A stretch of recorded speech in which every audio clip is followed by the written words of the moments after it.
All right, so we've got a couple ferns that we didn't see. This is the royal fern. Royal ferns are easy because they're doubly oddly pinnate. So you can see this is all one frond. Here's a pinnate, and then it's doubly pinnate. This is actually a fairly small one. They can be taller than me. They also have their spores are produced at the end of the frond. So that's a pretty, it's pretty common that you'll find them with some spores. I should have, so right here, we've also got cinnamon fern. This one I did not put on your list. Cinnamon fern oftentimes has an inflorescence that looks kind of cinnamon-y. Mine is withered away to nothing.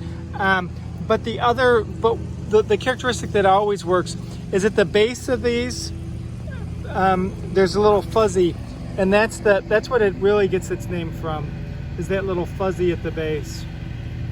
Okay, so that was your cinnamon fern.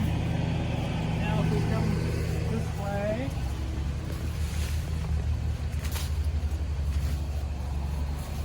there's Onoclea sensibilis. So remember, it's got the winged main stem, and then the fertile fronds are different than the sterile fronds. So you can't hardly see. There you go. Yeah. So those are all the fertile fronds. So this one's doing really well. Now we've got nettles. So this is the Bohemiera. So remember, these are the little balls that stick up. So this is a false nettle. So it doesn't have the stingers. And that one's really common. Here's a better one right here, and you can really see all the inflorescence. So again, I said that they kind of look like little balls that stick up. Look like you gave a kid the ice cream scoop and they just kept adding them. So you can't hardly tell that they're balls, but you can kind of tell that they're balls because, you know.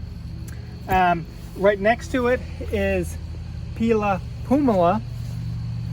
So Pila pumila is mostly not terminal inflorescence. So they're branched inflorescence that come mostly not at the tip. So they're more of them down lower. Okay. It's also fairly translucent. All your nettles, remember, have that real triangular leaf margin, and then they usually have that 3 main veins here. So 1, 2, 3. That's kind of a good distinctive look for a nettle.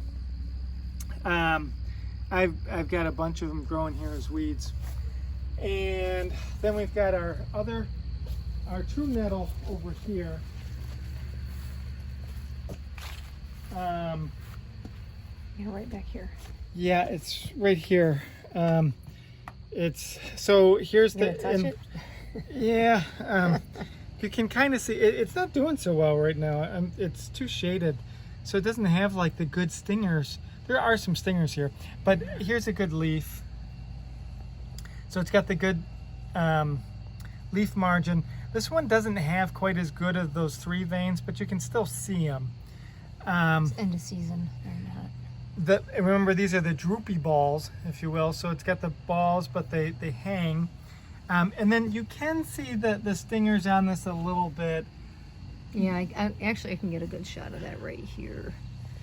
So you can see 'em really you can well actually on the see them on petiole. this. Yeah, that's what I'm getting in on. So again, those are like hypodermic needles that break Feel real off nice. with hydrochloric acid in them, essentially. That's okay. Okay, so that's your nettles.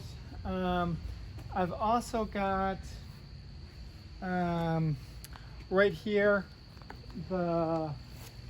it's probably easier to see here, the wild cucumber. You can see there's still a few flowers, and then there's tons of cucumbers on there. And then you can see the leaves are quite distinct as well. So those are all good wetland plants that we didn't see. A bunch of these we missed at other spots.